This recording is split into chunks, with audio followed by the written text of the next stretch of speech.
খেলার খবরের দিকে এই মুহূর্তে নজর রাখবো, কারণ গৌতম গম্ভীরের অর্ডারি পিচে এবার কাত হয়েছে ভারতও। অবশ্য প্রোটিয়াদের পেস স্পিনে 200-র আগে গুটিয়ে গেছে পন্থারা। গৌতম গম্ভীরের অর্ডারি পিচে ভরসা রেখেও খাদের ধারে দাঁড়াতে হয়েছে টিম ইন্ডিয়াকে। ব্যাটিং লাইন আপ একেবারে ভেঙে পড়ল দক্ষিণ আফ্রিকার শার্প পেস এবং টার্নিং স্পিনের সামনে। কি রয়েছে বিস্তারিত, আমাদের সঙ্গে যুক্ত হয়েছে প্রতিনিধি বিশ্বজিৎ দেব। বিশ্বজিৎ, কি জানতে পারছো? গতকাল থেকে শুরু হয়েছে ভারত এবং দক্ষিণ আফ্রিকার টেস্ট সিরিজ ম্যাচ, এবং টেস্ট সিরিজ ম্যাচের প্রথম ম্যাচে সেখানে ইডেনে কিন্তু দক্ষিণ আফ্রিকাকে বিপাকে ফেলেছিল জসপ্রীত বুমরাহ এবং পেস ও বাউন্স। কুটিয়ারও কম যাবেন কেন, তাদের হাতে তো রয়েছে মার্কো জ্যানসেনের মতো দীর্ঘদিন প্রেসার, সিমন হারমারের মতো স্পিনার। গম্ভীরের অর্ডারি পিচেও তাদেরকে বিশ্বমানের থেকে সারা দেখালো। আর তাতেই কাজ ভারতের ব্যাটিং। ইডেনের বুমরা থেমেছিল, অর্থাৎ দক্ষিণ আফ্রিকা থেমেছিল 159 রানে। কেএল রাহুলের সাথে টপকালেন ঠিকই, কিন্তু লিড মাত্র 30 রানে, অর্থাৎ 189 রানে শেষ হয়ে গেল ভারতের প্রথম ইনিংস। এদিকে কাঁধের চোটে আর ব্যাট করতে নামেননি শুভমান গিল। জেনসেন নিলেন 3 উইকেট, হারমারের ঝুলিতে 4 উইকেট। যা পরিস্থিতি ইন্ডিয়ার দ্বিতীয় দিন টপকায় কিনা সেটা এখন দেখার। প্রথম দিনে ব্যাট করতে নামতে হয়েছিল ভারতকে। দিনের শেষে 1 উইকেটে 37 রান ছিল টিম ইন্ডিয়ার স্কোর। বোলার পাঞ্জার ধাক্কায় বেসামাল দক্ষিণ আফ্রিকাকে অনায়াসে টেক্কা দিয়েছিল শুভমান গিলরা, কিন্তু দ্বিতীয় দিনে ফিরল প্রথম দিনের ছবিটাই। শুধু দলটা এবার ভারত শুরুটা ধৈর্য ধরেই করেছিলেন। আগের দিনে 2 অপরাজিত ব্যাটসম্যান ওয়াশিংটন সুন্দর এবং কেএল রাহুল, কিন্তু পুটিয়া পেসারদের প্রাথমিক দাপট সামলে ঠিক যখন মনে হচ্ছিল বড় পার্টনারশিপ গড়বেন তারা, তখনই হারমারের মারণ ঘূর্ণির শিকার হলেন সুন্দর।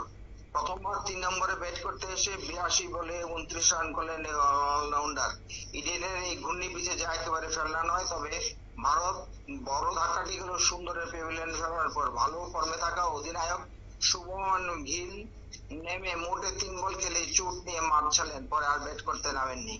কেএল রাহুলের আউটটা সুন্দরের আউটেরই পুনরাবৃত্তি ছিল, শুধু ডান হাতি ও বাম হাতির তফাৎ। আর হারমারের বল দেখে সব মহারাজ। রাহুল ফিরলেন 39 রানে, তিনি দলের সর্বোচ্চ স্কোরার। গিলের বদলে ব্যাট করতে নেমে সহ-অধিনায়ক ঋষভ পন্থ অবশ্যই তার সহমহিমায় খেলছিলেন, কিন্তু ইডেনের পিচের মর্জি তিনিও বুঝতে পারেননি। করবিন বসের বলে অতিরিক্ত বাউন্স না বুঝে ব্যাট চালিয়েছিলেন। ফলস্বরূপ বল উইকেট কিপার হাতে চলে যায়। পন্থ আউট হন 29 রানে। মধ্যাহ্নভোজ পর্যন্ত ভারতের স্কোর ছিল 4 উইকেটে 138 রান। লাঞ্চের পর শুধু আসা যাওয়া ধ্রুব জুড়েকে তিনি 14 রান করেন, তাকে আউট করেন সিমন হারমার। তারপর 20 রান উঠলো রবীন্দ্র জাদেজা অক্ষর পটেলের জুটিতে। হারমারের বলে 27 রানে এলবিডব্লিউ হন জাদেজা। ডিআরএস নিয়েও কিন্তু তিনি রক্ষা পেলেন না। কুলদীপ ও সিরাজ আউট হয়ে যাওয়ার পর খেলা চালিয়ে খেলা ছাড়া কোনো উপায় ছিল না অক্ষর প্যাটেলের। তিনিও কিন্তু 16 রানে সেখানে আউট হতেই 189 রানে থামলো ভারতের ইনিংস। তবে গৌতম গম্ভীরের অর্ডারি পিচ যে মন্তব্য, সেক্ষেত্রে এই ম্যাচে ভারতীয় ব্যাটিং বিপর্যয়ের পর কি মনে হচ্ছে দলের সিলেকশন কমিটি ও কিউরেটদের মধ্যে সমন্বয়ে কোথাও গিয়ে ঘাটতি ছিল? সফররত দক্ষিণ আফ্রিকা দলকে বিপাকে ফেলার জন্য, অর্থাৎ এটা খেলার একটা স্ট্র্যাটেজি বা রণকৌশল। সেই রণকৌশল অনুসারে এখানে অনেকে বলছেন যে গৌতম গম্ভীরের পরামর্শে কিন্তু ভারতীয় যে হেড কোচ গৌতম গম্ভীর পরামর্শে সেখানে ঘূর্ণি উইকেট তৈরি করা হয়েছে। এখন এই ঘূর্ণি উইকেট 200-র আগে এই যে অল আউট হয়ে যাওয়া, সেটা কি ভারতীয় ব্যাটারদের কোন রকমের টেকনিক্যাল দুর্বলতার ঘাটতি, নাকি সেখানে পিচ বা ব্যাটিং এর কোন রকমের দুর্বলতা?